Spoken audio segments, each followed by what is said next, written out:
रामपुर नाम का एक जंगल था। जंगल में एक दिन सभी पक्षियों की सभा हो रही थी। सभा में सभी पक्षी आपस में बात कर रहे थे। अरे सुनो दोस्तों, सुनो, हमारे जंगल में थोड़े दिनों में तेज बारिश होने वाली है। पिछले साल भी इसी वक्त बहुत तेज बारिश आई थी, याद है ना?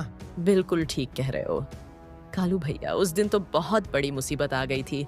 हमारे पास खाने के लिए भी कुछ नहीं था। हम लोग भूख से तड़प रहे थे। हाँ खुशी, बिल्कुल ठीक कहा तुमने। और इस साल हम ऐसी गलती बिल्कुल नहीं करेंगे। हम पहले से ही भोजन खोज कर रखेंगे। अब ये सब बातें मीनू मौसी भी सुन रही थी।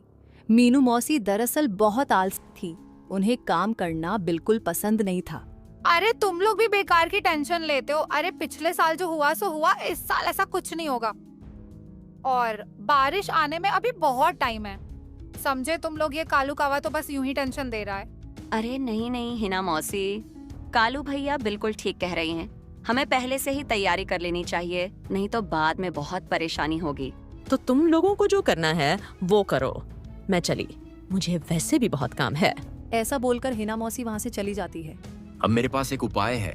क्या? कौन सा उपाय कालू? अरे यहाँ से थोड़ी दूर पर एक खाली गुफा है।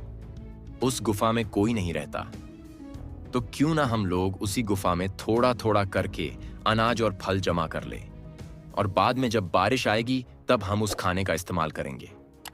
हम बोलो। अरे वाह कालू वाह, ये तो बहुत बढ़िया उपाय है।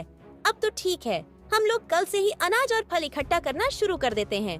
हाँ, तो कल से ही हम लोग काम पर लग जाते हैं। सभी अब अपने अपने घर चले जाते हैं। इसके बाद सभी पक्षी अपने अपने घर की ओर निकल जाते हैं। दूसरे दिन सुबह सभी पक्षी अनाज और फल ढूंढने के लिए जंगल में निकल जाते हैं। सभी पक्षी बारी बारी बहुत से खाने का सामान लेकर गुफा में जमा करने लगते हैं, और ये सब दूर बैठकर हिना मौसी भी देख रही होती हैं। अरे ये सभी पक्षी बारी बारी खाना लेकर कहाँ जा रहे हैं? कुछ तो बात जरूर है, मुझे पता लगाना होगा। ऐसा बोलकर हिना मौसी पक्षियों का पीछा करने लगती हैं। सभी पक्षी अनाज लेकर गुफा में आ जाते हैं।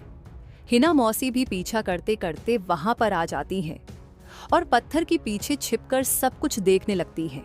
तो दोस्तों, हमने बहुत सारा अनाज अब इकट्ठा कर लिया है, और इस अनाज से हम आराम से बारिश का मौसम काट सकते हैं। अरे वाह, ये तो बड़े कमाल की बात है।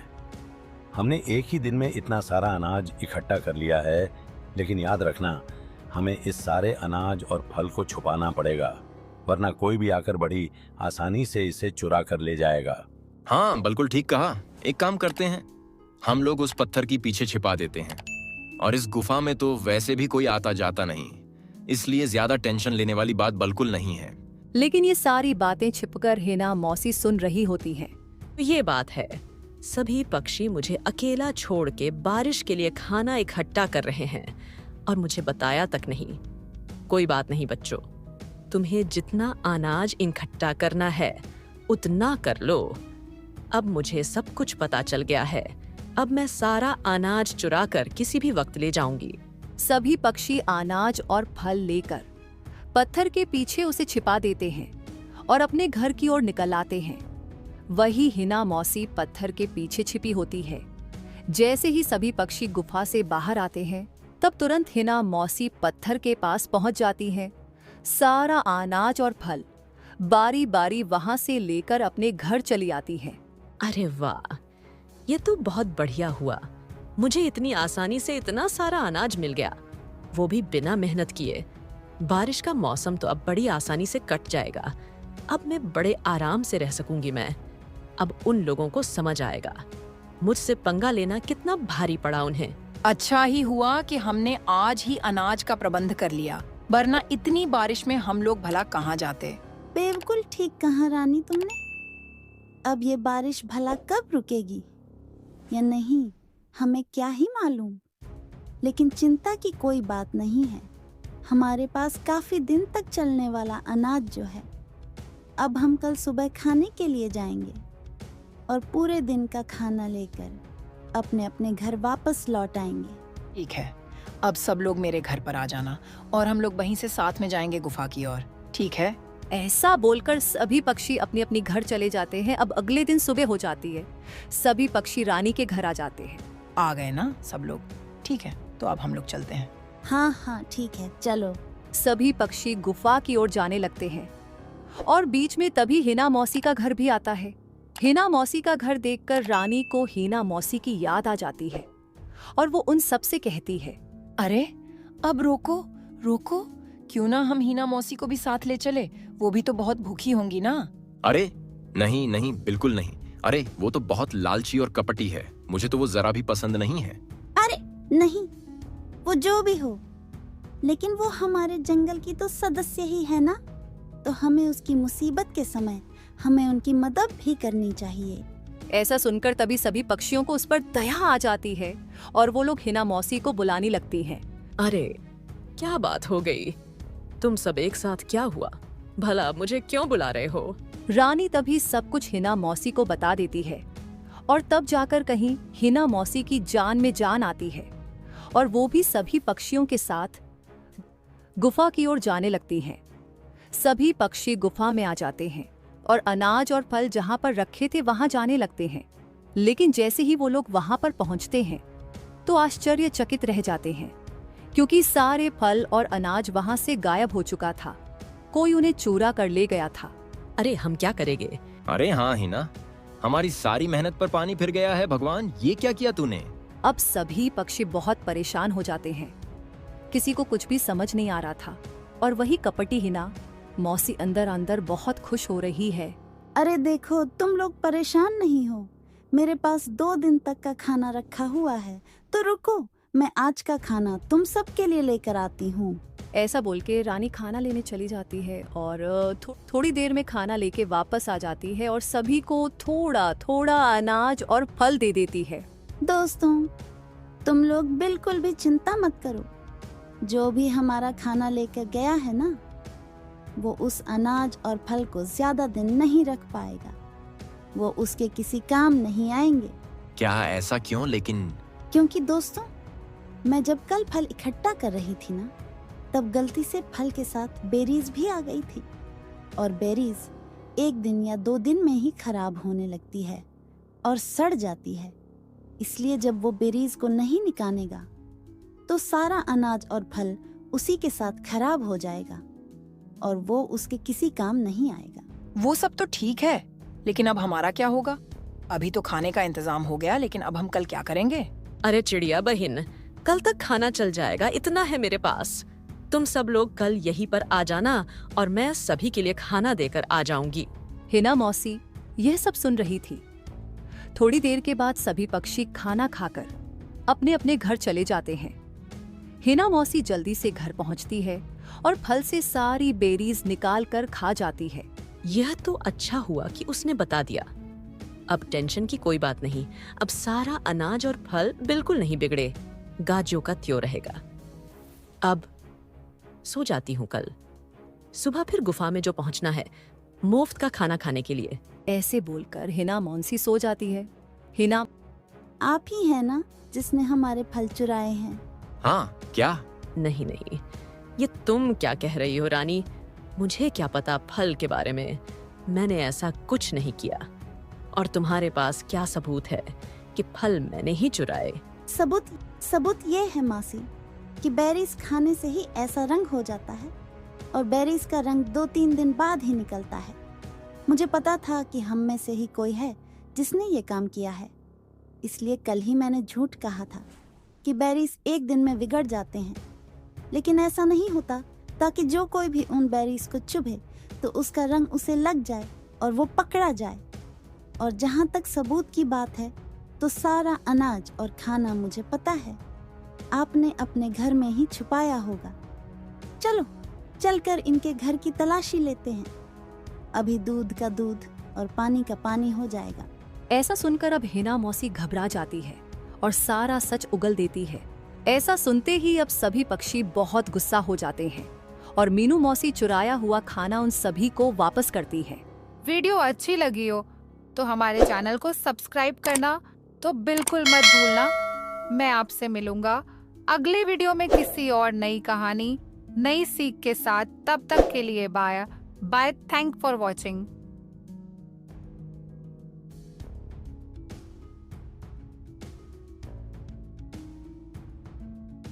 देखो टोनी, अब तक तुम 5 बेटियों को जन्म दे चुकी हो। मुझे सिर्फ एक बेटे की इच्छा थी। यदि इस बार भी बेटी ही हुई तो तुम 6 बेटियों की मां बन जाओगी, और अगर ऐसा हुआ तो मैं तुम्हें घर से निकाल दूंगा। हे भगवान, इस बार तो मुझे एक बेटा दे दे। अगर इस बार भी बेटा नहीं हुआ तो मेरे पति मुझे घर से बाहर निकाल देंगे। टोनी अंडों पर बैठी हुई थी और अंडा टूट जाता है। तभी अंडे की आवाज सुनकर सोनू अंदर आता है। टोनी, बताओ बेटा, हुआ है या बेटी? अरे तुम जवाब क्यों नहीं देती हो? तुम रो रही हो, इसका मतलब तुम्हें फिर से बेटी हुई है। अजी मैं क्या बताऊं, ये आंसू दुहक के नहीं खुशी के हैं। भगवान ने इस बार हमें बेटा दिया है। अरे वाह, आओ बेटा, यहाँ मेरे पास आओ। अब से तुम मेरे साथ रहोगे। टोनी, मेरी बात सुनो। मैंने तुम्हें घर में इसलिए रखा हुआ था क्योंकि मुझे एक बेटा चाहिए था। अब तुम अपनी इन 5 बेटियों को लेकर घर से निकल जाओ। अजी, मैं अपनी 5 बेटियों को लेकर कहाँ जाऊंगी, कहाँ रहूंगी, इनका पालन पोषण कैसे करूंगी और इनको कहाँ रखूंगी? मुझको कुछ नहीं सुनना है, बस तुम अभी के अभी यहाँ से निकल जाओ। ठीक है, जहाँ भगवान ले जाएगा मैं अपनी बेटियों को वहीं ले जाऊंगी। कोई ना कोई सहारा तो मिल ही जाएगा। आप मेरे बेटे का ख्याल रखना और इसकी परवरिश अच्छी से करना। इतना कहकर टूनी अपनी 5 बेटियों को लेकर घर से निकल जाती है। वह दिन भर जंगल में भटकती रहती है कि कहीं उसे रहने का ठिकाना मिल जाए, लेकिन उसे कहीं भी जगह नहीं मिलती। आखिर में वह एक चिड़िया के घर पहुंच जाती है और कहती है, चिड़िया बहन कहाँ हो? बाहर निकलो। कौन है? हाँ बोलो, क्या काम है? बहन, मुझे तुमसे एक मदद चाहिए। मुझे मेरे पति ने मेरी बेटियों के साथ मुझे घर से बाहर निकाल दिया है और मेरे पास रहने के लिए घर नहीं है। क्या मैं कुछ दिन तुम्हारे घर में रह सकती हूँ? कुछ दिन के अंदर मैं अपना घर बना लूंगी और फिर यहाँ से चली जाऊंगी। बहन, मेरी मदद करो। अगर तेरे पास घर नहीं है तो तुझे घर में रखना मेरा ठेका नहीं है, और बेशे भी तुम्हारी इतनी सारी बेटियां मेरे घर को गंदा कर देगी। मुझे अपने घर को गंदा नहीं करवाना, लेकिन तुम्हारे पास एक रास्ता है। कौन सा रास्ता चिड़िया? बहन बताओ, कौन सा रास्ता है? पास वाले जंगल में कोई पक्षी नहीं रहता। वहाँ पर तुम्हें अपने लिए रहने के लिए जगह भी मिल जाएगी और खाने के लिए खाना भी पर्याप्त मिल जाएगा। लेकिन वहाँ कोई पक्षी क्यों नहीं रहता? वहाँ कोई खतरा तो नहीं? अरे इसीलिए तो वहाँ पर कोई पक्षी नहीं रहता है, क्योंकि वहाँ पर खतरा है। वह बहुत ही खतरनाक जंगल है। इतना कहकर चिड़िया अपने घर के अंदर चली जाती है। माँ, मुझे बहुत भूख लगी है। माँ, मुझे खाना दो, नहीं तो मैं भूख से मर जाऊंगी। माँ, अब बेचारी टुनी के पास उस जंगल में जाने के अलावा कोई रास्ता नहीं बचा था। अब भगवान के भरोसे मैं तुम सभी को उस जंगल में ले जा रही हूँ। इसके अलावा अब और कोई रास्ता नहीं बचा। इतना बोलकर टुनी अपनी बेटियों को पास के जंगल में ले जाती है। वहाँ उसे एक खाली चिड़िया का घर दिखता है और वह सभी उस घर के अंदर चले जाते हैं। रानी, बेटा, मैं तुम सभी के लिए खाना लेने जा रही हूँ। मेरे जाते ही दरवाजा बंद कर लेना, और चाहे कुछ भी हो जाए, जब तक मैं आ नहीं जाती तब तक दरवाजा मत खोलना। ठीक है माँ, जब तक आप नहीं आती तब तक हम दरवाजा नहीं खोलेंगे। मैं तभी दरवाजा खोलूंगी जब आप बोलोगी, लेकिन ना आप जल्दी लौट आना। माँ, टुनी जैसे ही खाना ढूंढने के लिए निकलती है, आज तो खाने का काम बन गया। आज मैं इस चिटिया के बच्चों को खाऊंगा। हा हा हा। चील दरवाजा खटखटाता है। लगता है कोई दरवाजे पर है, लेकिन माँ ने मना किया था कि जब तक मैं ना बोलूं तब तक दरवाजा मत खोलना, और जब तक माँ नहीं आ जाती तब तक मैं दरवाजा नहीं खोलूंगी। यूं लोग दरवाजा क्यों नहीं खोल रहे? लगता है मुझे टोनी की आवाज में बोलना होगा, तभी ये बच्चे दरवाजा खोलेंगे। बच्चों, मैं हूँ तुम्हारी माँ, दरवाजा खोलो, दरवाजा खोलो। मैं हूँ तुम्हारी माँ, दरवाजा खोलो बेटा। लगता है माँ आ गई, अब दरवाजा खोल देता हूँ। अरे तुमने मेरी माँ की आवाज निकालकर मुझे से दरवाजा खुलवा लिया। चली जाओ यहाँ से, नहीं तो मेरी माँ तुम्हें छोड़ेगी नहीं। तुम्हारी माँ मेरा क्या कर लेगी? अब मैं तुम सबको खाकर ही जाऊंगा। अब मुझे इसे अपनी बातों में उलझा कर रखना होगा। हो सकता है जब तक माँ आ जाए। अगर तुमने मेरी किसी भी बहन को हाथ लगाया तो मैं तुम्हें मार डालूंगी। तुम बहुत बोल रही हो। सबसे पहले मैं तुम्हें ही खाऊंगा। जैसे ही चील रानी चिड़िया को खाने के लिए आता है, तभी उसकी माँ वहाँ पर आ जाती है। रुको चील खबरदार, जो तुमने मेरी बेटी को हाथ भी लगाया। तुम मेरा क्या कर लोगी? अब मैं तुम्हारे सामने ही तुम्हारी बेटियों को खाऊंगा। तभी टोनी चील पर हमला कर देती है। दोनों में लड़ाई होने से चील की मौत हो जाती है और टोनी चिड़िया बहुत ही घायल हो जाती है। रानी, बेटा, अब मेरे पास ज्यादा समय नहीं बचा है। तुम्हारी रक्षा करने के लिए अब मैं नहीं रहूंगी। इसीलिए तुम अपनी बहनों को लेकर इस जंगल से चली जाओ। यह जंगल तुम्हारे लिए सुरक्षित नहीं है बेटा, और तुम अपना और अपनी चारों बहनों का ख्याल रखना। टोनी इतना बोल ही रही थी, तभी उसकी मौत हो जाती है। माँ, तुम हमें छोड़कर चली गई। अब हम आपके बिना कैसे झेंगे माँ? अब पांचों बहाने उसे जंगल को छोड़ देती हैं और दूसरे जंगल में आकर रहने लगती है और सभी बहनें मेहनत करके अपना पेट पलती हैं। एक दिन रानी चिड़िया खाने की तलाश में जंगल में घूम रही थी। तभी उसे किसी के रोने की आवाज सुनाई देती है। अरे, कौन रो रहा है इस जंगल में? लगता है कोई मुसीबत में है। चलाकर देखना होगा। लगता है इस पास वाले पेड़ से ही रोने आवाज आ रही है। चलो देखते हैं। रानी चिड़िया उस पेड़ के पास जाकर देखते हैं तो वहाँ पर एक बूढ़ा चिड़ा पेड़ की डाली पर बैठकर रो रहा था। रानी उसके पास जाती है और कहती है, आप रो क्यों रहे हो? आपको क्या हुआ है? अरे बेटा, मैं अपने कर्मों की सजा भुगत रहा हूँ। मैंने अपने बेटे के लिए अपनी पत्नी और अपनी बेटियों को घर से निकाल दिया था, लेकिन जैसे ही मेरा बेटा बड़ा हुआ और मैं उसकी शादी कराई तो उसने अपनी पत्नी के साथ मिलकर मुझे घर से निकाल दिया। पिताजी, मैं आपकी ही बेटी हूँ, अपने ही। मुझे बचपन में घर से निकाल दिया था। आप चिंता मत करो, आप मेरे साथ चलो। मेरे घर में मेरे साथ रहना। अब चिड़ा रानी चिड़िया के साथ उसके घर आ जाता है और सभी चिड़ियों के साथ खुशी खुशी रहने लगता है। किसी छोटे से गांव में एक छोटा सा लड़का रहता था जिसका नाम राजू था। राजू का सपना था कि वह एक दिन बड़ा आदमी बनेगा और अपने गांव का नाम रोशन करेगा। वह रोज अपने सपने के बारे में सोचता था, लेकिन उसके पास कोई विशेष साधनाएं नहीं थीं। फिर भी उसने कभी हार नहीं मानी और कभी भी अपने सपने को छोड़ नहीं दिया। वक्त बीतता गया और राजू ने मेहनत करना शुरू किया। वह अपनी पढ़ाई में सफल हुआ और उसकी मेहनत ने उसे एक अच्छे नौकरी तक पहुंचाया। धीरे धीरे राजू ने अपने लक्ष्य की ओर कदम बढ़ाते हुए अपनी गांव के लिए कई सारे सुधार किए। वह एक सफल व्यवसायी बन गया और अपने सपने को पूरा किया। ये कहानी हमें याद दिलाती है कि कोई भी सपना छोटा नहीं होता और अपनी मेहनत और संघर्ष के साथ हम किसी भी लक्ष्य को पूरा कर सकते हैं।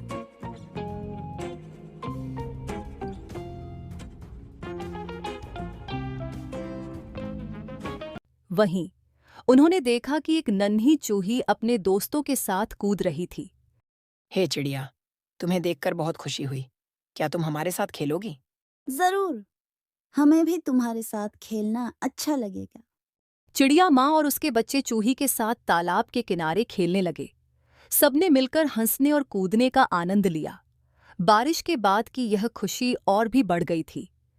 तभी अचानक बादलों का एक गुच्छा फिर से घेरने लगा और हल्की बूंदाबांदी शुरू हो गई। चिड़िया माँ ने बच्चों को सावधान किया। बच्चों, हमें अब वापस घोंसले की ओर लौटना चाहिए। मौसम कभी कभी अचानक बहुत खराब हो सकता है। लेकिन माँ, हम अभी और खेलना चाहते हैं। खेलना तो अच्छा है, लेकिन हमारी सुरक्षा सबसे पहले आती है। हमें सुरक्षित रहना चाहिए।